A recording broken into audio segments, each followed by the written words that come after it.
you share your advice with how we best combat inflation during this time?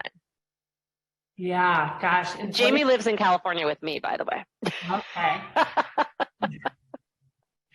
Right.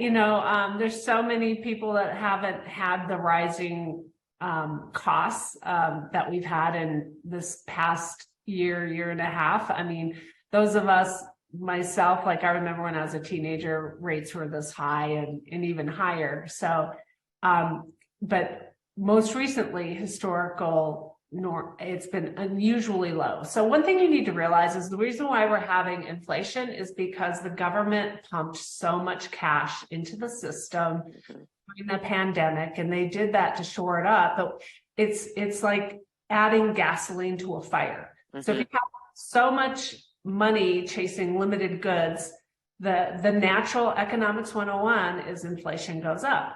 So rising rates, even though it's uncomfortable, it's to counter and tame inflation. So if you, and every single one of us, whether you're buying milk, eggs, or gas, you're feeling it in your have to have your baseline expenses. So the most important thing that you can do is to create comfort is to understand where you're spending your money.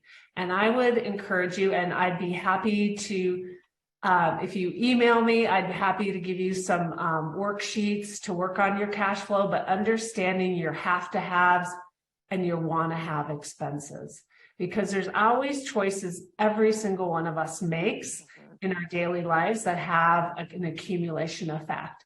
So the more you can have understanding of those maybe impulse buys and be able to be working on it. So, I mean, there's lots of different techniques you can use. But for example, I don't know about you guys, I love black sweaters. I have like 8 of them in my closet. When I go shopping, I'm like, oh, black looks good on me. I'll buy another black sweater. I don't need black, right?